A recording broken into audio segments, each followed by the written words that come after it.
Good morning student. তোমরা যারা fourth সেমিস্টারে মেজর রাষ্ট্রবিজ্ঞান বিষয় নিয়েছো উত্তরবঙ্গ বিশ্ববিদ্যালয়ের অধীনে, আজকে আমি পেপার 6-এর আরও একটি বিষয় নিয়ে আলোচনা করছি। এর আগে আমি পেপার 6-এর ইউনিট 1-এ কৌটুল্যের অর্থশাস্ত্র এবং মনুস্মৃতি নিয়ে আলোচনা করেছি। আজকে আমি ইউনিট 2-র প্রথম টপিক নিয়ে আলোচনা করছি, যে মধ্যযুগীয় ভারতের রাজনৈতিক চিন্তাধারার মূল বৈশিষ্ট্যগুলি কী ছিল। মধ্যযুগীয় ভারত অর্থাৎ discuss the main features of medieval Indian political thought. যে মধ্যযুগ যে ছিল, মধ্যযুগের পলিটিক্যাল থট বা চিন্তাভাবনা কী ছিল। আমরা প্রথমত জানতে হবে আমাদের মধ্যযুগ বলতে কোন সময়টাকে বলছি। ষষ্ঠ শতক থেকে শুরু করে 16 শতক যে পর্যন্ত সময়, এটাকে ভারতবর্ষের ইতিহাসে মধ্যযুগ আমরা বলে থাকি। এটাকে অনেকে প্রাক আধুনিক যুগও বলে থাকে, অর্থাৎ আধুনিক যুগের সূত্রপাত বলা হয়ে থাকে। এই সময় একদিকে যেমন পাল, সেন, চোল এদের মতন শক্তিশালী রাজবংশর ইতিহাস আমরা দেখে থাকি, ঠিক তেমনি এই সময় মুসলিম শাসন অর্থাৎ সুলতানি এবং মোগল সাম্রাজ্যের ইতিহাসও আমরা এই সময়ের মধ্যে দেখে থাকি।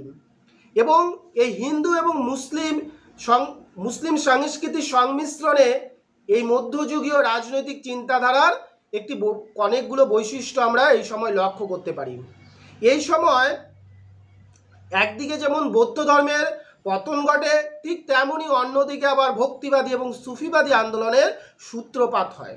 তাহলে এই যে সময়টা ষষ্ঠ থেকে 16 শতক, এই সময়টাকে মধ্যযুগ বলা হয়, যেটাকে প্রাক আধুনিক যুগও বলা হয়। এই সময় একদিকে পাল, সেনের মতন, চোলদের মতন, পল্লবদের মতন শক্তিশালী রাজবংশ অস্তিত্ব আমরা লক্ষ্য করি, ঠিক তেমনি সুলতানি যুগ, মোগল যুগের মতনও আমরা মুসলিম শাসন লক্ষ্য করতে পারি। যার ফলে ভারতীয় সংস্কৃতিতে হিন্দু এবং মুসলিম রীতির এক সংমিশ্রণ এই মধ্যযুগীয় চিন্তাধারায় লক্ষ্য করা যায়। এই সময় একদিকে যেমন বৌদ্ধ ধর্মের পতন ঘটে, ঠিক তেমনি ভক্তিবাদী এবং সুফিবাদের মতন নতুন ধর্মমতেরও উৎপত্তি হতে দেখা যায়। তাহলে আমরা এখন যদি দেখি মধ্যযুগীয় রাজনৈতিক চিন্তাধারার প্রধান বৈশিষ্ট্যগুলো কি, আমি এক এক করে আলোচনা করব, ভালো করে শুনবেন। সবার প্রথম যদি আমরা বলি মধ্যযুগীয় চিন্তাধারার বৈশিষ্ট্যের মধ্যে 1 নম্বর পয়েন্ট হচ্ছে ধর্মীয় প্রভাব। সে তুমি হিন্দু বলো, মুসলিম বলো, এই যে মধ্যযুগীয় শাসন রয়েছে, এই সময়ে শাসকরা ধর্মীয়ভাবে প্রভাবিত হয়েছিল। সে মুসলিম শাসকরাও ইসলামী রীতি অনুযায়ী বা হিন্দু শাসক যারা ছিল তারাও হিন্দু ধর্মীয় শাস্ত্র অনুযায়ী তাদের শাসন কার্যগুলো পরিচালনা করত, যার জন্য ব্রাহ্মণ, উলেমা এদের প্রাধান্য আমরা দেখতে পারি, সে সুলতানি হোক বা মোগল হোক। একদম সহজ পয়েন্ট, যে মধ্যযুগীয় রাজনৈতিক চিন্তাধারার প্রধান বৈশিষ্ট্য হলো ধর্মীয় প্রভাব। এই সময়কার হিন্দু শাসক অথবা মুসলিম শাসক প্রত্যেকেই ধর্মীয় চিন্তাধারার দ্বারা প্রভাবিত হয়েছিল। ধর্ম এবং রাষ্ট্র একের সঙ্গে পরস্পরভাবে সম্পর্কযুক্ত ছিল। হিন্দু শাসকরা ব্রাহ্মণদের দ্বারা বা মুসলিম শাসকরা উলেমা বা অন্যান্য যারা ধর্মীয় গুরু ছিল তাদের দ্বারা প্রভাবিত হয়েছিল। এরপরে 2 নম্বর পয়েন্ট আমরা বলবো কেন্দ্রীয় ও বিকেন্দ্রীয় শাসন ব্যবস্থা। মধ্যযুগীয় শাসন ব্যবস্থার আরও একটি গুরুত্বপূর্ণ দিক হলো কেন্দ্রীয় এবং বিকেন্দ্রীয় শাসন ব্যবস্থা। কেন্দ্রীয় বলতে আমরা জানি যে একদিকে তো রাজা সমগ্র দেশটাকে শাসন পরিচালনা করতই, কিন্তু রাজারা আবার ছোট ছোট অংশ ভাগ করে বিভিন্ন কর্মচারীদের ওপর রাজ্য পরিচালনার দায়িত্ব দিয়েছিল। আমরা হিন্দু যুগেও সেটা লক্ষ্য করি, মুসলিম যুগেও আমরা লক্ষ্য করি যে তারা বিভিন্ন অংশগুলো বিভিন্ন ভাগে ভাগ করেছিল। আমরা যেটাকে বর্তমানকালে রাজ্য, জেলা, ব্লক বলে থাকি, তারাও বিভিন্ন নাম দিয়েছিল, প্রদেশ, ঠিক আছে, এক একজন এক এক নাম দিয়েছিল, পরগনা। এইভাবে স্থানীয় যারা জমিদার তাদের বা স্থানীয় কিছু অভিজাতদের ওপর শাসন কার্য পরিচালনার ভার দিয়েছিল। এটা 2 নম্বর পয়েন্ট।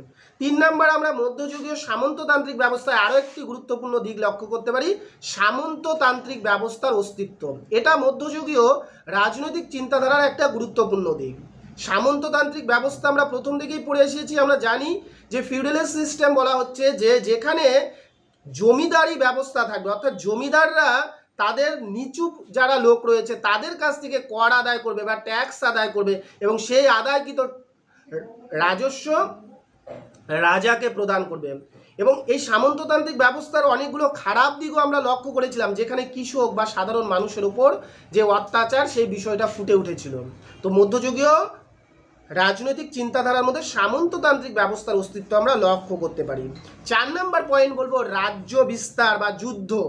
দেখো মধ্যযুগ যখনই আমরা পড়বো, সে তুমি পাল পড়ো, সেন পড়ো, চোল পড়ো, মোগল পড়ো, সুলতান পড়ো, যাই পড়ো না কেন, এখানে যুদ্ধ বা রাজ্য বিস্তার লক্ষ্য করা যায়। এটা প্রত্যেক রাজারই একটা দায়িত্ব ও কর্তব্যের মধ্যে পড়ে যেত যে রাজ্য বিস্তার করব, এক রাজ্যের সঙ্গে অন্য রাজ্যের যুদ্ধ এবং সিংহাসনকে দখল করা নিয়ে নিজেদের ভাইদের মধ্যে যুদ্ধ। এই বিষয়টা আমরা মধ্যযুগীয় শাসন ব্যবস্থায় লক্ষ্য করতে পারি। তুমি সুলতানি সাম্রাজ্যও যদি দেখো বা মোগল সাম্রাজ্যও যদি দেখো, যে সিংহাসন নিয়ে নিজেদের পরিবারের মধ্যেও যে সংঘর্ষ, এই বিষয়টা স্পষ্টভাবে ফুটে উঠেছে। তাহলে এটাও মধ্যযুগীয় শাসন ব্যবস্থার একটা গুরুত্বপূর্ণ দিক। এরপরে রয়েছে সামাজিক স্তর বিন্যাস। এটা 5 নাম্বার পয়েন্ট, যে মধ্যযুগীয় যে শাসন ব্যবস্থা, এখানে আমরা একটা সামাজিক ক্ষেত্রে স্তর বিন্যাস লক্ষ্য করি। যদি আমরা হিন্দু সমাজ দেখি, হিন্দু সমাজের ক্ষেত্রে স্তর বিন্যাস আমরা পড়িয়ে এসেছি যে 4টা স্তর বিন্যাস ছিল, ব্রাহ্মণ, ক্ষত্রিয়, বৈশ্য, শূদ্র। সেই স্তর বিন্যাসটা মেনে এসেছিল প্রত্যেক রাজা বা প্রত্যেকেই। হিন্দু এই স্তর বিন্যাসটা আমরা দেখে এসেছি, কিন্তু মুসলিম শাসক বা মুসলিম সাম্রাজ্যের ক্ষেত্রে এই জাতিগত স্তর বিন্যাস ছিল না। কিন্তু জাতিগত স্তর বিন্যাস না থাকলেও এই সময় রাজা, অভিজাত, সাধারণ মানুষ, এইভাবে স্তর বিন্যাসটা আমরা লক্ষ্য করেছিলাম। তাহলে সামাজিক ক্ষেত্রেও একটা স্তর বিন্যাস মধ্যযুগীয় শাসন ব্যবস্থায় লক্ষ্য করেছিলাম। এরপরে রয়েছে কি আরো পয়েন্ট, স্থায়ী কর ব্যবস্থা। যে মধ্যযুগীয় রাজস্ব ব্যবস্থায় কর বা ট্যাক্স একটা গুরুত্বপূর্ণ অঙ্গ ছিল। প্রত্যেক রাজা, প্রত্যেক সুলতান, প্রত্যেক সম্রাট সে কর আদায় করত, বিভিন্নভাবে কর। জমি কর তো ছিলই, ভূমি কর, এছাড়াও নানান ধরনের কর, পথ কর, ধর্ম কর, তুমি ধর্ম করবে তার জন্যও কর, যুদ্ধ কর, প্রত্যেকটা বিষয়ে প্রত্যেক রাজারাই কর আদায় করতো। এটা একটা গুরুত্বপূর্ণ অঙ্গ ছিল মধ্যযুগীয় শাসন ব্যবস্থার। এরপরে আমরা যদি দেখি আরও কি কি বৈশিষ্ট্য রয়েছে, আইন ও বিচার ব্যবস্থা। মধ্যযুগীয় শাসন ব্যবস্থায় বিচার ব্যবস্থাও এখানে ধর্মীয় রীতিনীতি অনুযায়ী পরিচালনা হতো। হিন্দুদের ধর্মশাস্ত্র অনুসারে এবং মুসলিমদের শরীয়তের বিধান অনুযায়ী এই সময় বিচার কার্যগুলি পরিচালনা করত। মুসলিমদের মধ্যে দেখা যায় প্রধান কাজী এই বিচার কার্যগুলো পরিচালনা করত, এবং হিন্দুদের ক্ষেত্রে ধর্মীয় শাস্ত্র অনুসারে বিচার কার্য পরিচালনা করা হতো। এরপরে আমরা আরও একটি পয়েন্ট দেখবো, 8 নাম্বার পয়েন্ট, রাজা এবং প্রজার মধ্যে সম্পর্ক কেমন ছিল। মধ্যযুগীয় শাসন ব্যবস্থায় প্রত্যেকটা জায়গায় বলা হয়েছে যে রাজা হলো প্রজার রক্ষক। রাজার কর্তব্য হলো প্রজাদের দেখাশোনা করা, প্রজাদের মঙ্গল চিন্তা করা। তিনি কোনো সময় স্বৈরাচারী হবে না। ধর্মীয় শাস্ত্রে লেখা রয়েছে, কোনো রাজা যদি স্বৈরাচারী হয় বা প্রজাদের স্বার্থ সংরক্ষিত করতে ব্যর্থ হয়, তাহলে তিনি নিজের পদ থেকে সরে দাঁড়াবেন। এটি হচ্ছে রাজা এবং প্রজার মধ্যে সম্পর্ক বা মধ্যযুগীয় শাসন ব্যবস্থার আরও একটি গুরুত্বপূর্ণ দিক। এরপরে আমরা 9 নাম্বার পয়েন্ট দেখব, সামরিক ব্যবস্থা। সামরিক তো মানে কি, যুদ্ধ যেহেতু রয়েছে সামরিক থাকবেই। প্রত্যেক রাজাই নিজের সামরিক বাহিনীকে শক্তিশালী করতে চেয়েছিল। প্রত্যেকের কাছেই সামরিক দিক থেকে নানান সেনাবাহিনী ছিল, কারো কাছে পদাদি, কেউ হস্তি বাহিনী, কারো কাছে দুটোই বা নৌবাহিনী। চোলরা যেমন নৌবাহিনীর ক্ষেত্রে পারদর্শিতা দেখিয়েছিল, ঠিক আছে। এবং লাস্ট পয়েন্ট আমরা পড়ব, সাংস্কৃতিক এবং ধর্মীয় সহ অবস্থান। মধ্যযুগীয় শাসন ব্যবস্থার সবথেকে গুরুত্বপূর্ণ আমরা দিক লক্ষ্য করতে পারি হিন্দু এবং মুসলিম সংস্কৃতির বা ধর্মীয় ক্ষেত্রে একটা সংমিশ্রণ।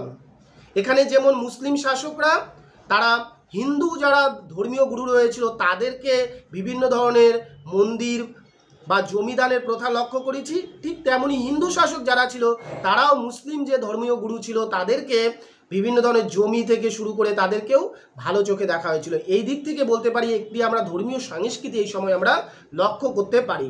তাহলে মধ্যযুগীয় বা মেন ফিচার্স যদি আমরা মিডিয়াভেলে দেখি ইন্ডিয়ান পলিটিক্যাল থট, তার মধ্যে অবশ্যই প্রধান বৈশিষ্ট্যগুলি হচ্ছে ধর্মীয় প্রভাব, রাজারা ধর্মীয় চিন্তাভাবনার দ্বারা প্রভাবিত হয়েছিল। সেকেন্ড হচ্ছে কেন্দ্রীয় এবং বিকেন্দ্রীয় শাসন ব্যবস্থা, যেখানে একদিকে ছিল কেন্দ্র সরকার, অন্যদিকে ছিল স্থানীয় প্রশাসন, দুটোই আমরা লক্ষ্য করতে পারি মধ্যযুগে।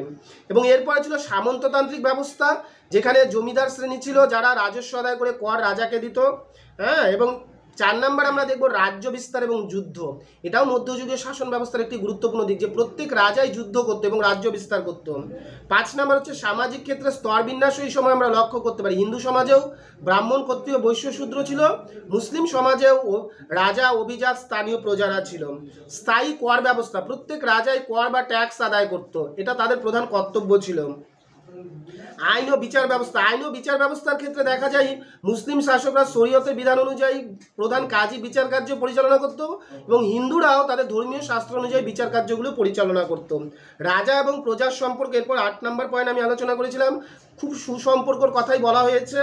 সামরিক ব্যবস্থা, প্রত্যেক রাজাই সামরিক দিক থেকে তাদের সেনাবাহিনীকে শক্তিশালী করতে চেয়েছিল, এটা একটা গুরুত্বপূর্ণ দিক। এবং লাস্ট হচ্ছে সাংস্কৃতিক এবং ধর্মীয় সহাবস্থান, এই দুটো একই সঙ্গে অবস্থান করেছিল এবং হিন্দু মুসলিম সংস্কৃতির একটা সংমিশ্রণ আমরা মধ্যযুগীয় শাসন ব্যবস্থায় লক্ষ্য করতে পারি। তাহলে আমরা ইউনিট 1-এ পড়বো হচ্ছে আবুল ফজল আর হচ্ছে মনুস্মৃতি। ইউনিট 2 থেকে আমি আলোচনা করলাম মধ্যযুগীয় শাসন ব্যবস্থার প্রধান বৈশিষ্ট্য, এবং ইউনিট 2 থেকে তোমাদের আবার পড়তে হবে আবুল ফজলের রাজনৈতিক চিন্তা ভাবনা, ঠিক আছে, ইউনিট 2-তে রয়েছে। এবং ইউনিট 2-তে রয়েছে রাজা রামমোহন রায়ের উদারনৈতিক চিন্তা ভাবনা, অর্থাৎ লিবারেলিজম রাজা রামমোহন রায়। এবং 4 নম্বর আরও যেটা পড়তে হবে আমাদের পণ্ডিত রামাবাই, নারী অধিকার, ঠিক আছে, এবং রবীন্দ্রনাথ ঠাকুরের ন্যাশনালিজম। এই প্রশ্নগুলো প্রত্যেকটা আলোচনা করব।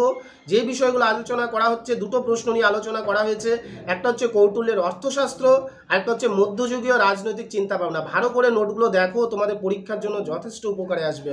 এবং যারা এখনও আমাদের চ্যানেলের সঙ্গে যুক্ত হওনি অবশ্যই যুক্ত হবে, এবং যে যে বিষয়ে তোমাদের ক্লাসের প্রয়োজন রয়েছে আমরা সেই সকল বিষয়ের ক্লাস নিয়ে আলোচনা করব। সবাইকে ধন্যবাদ, সবাই ভালো থাকবে, সুস্থ থাকবে।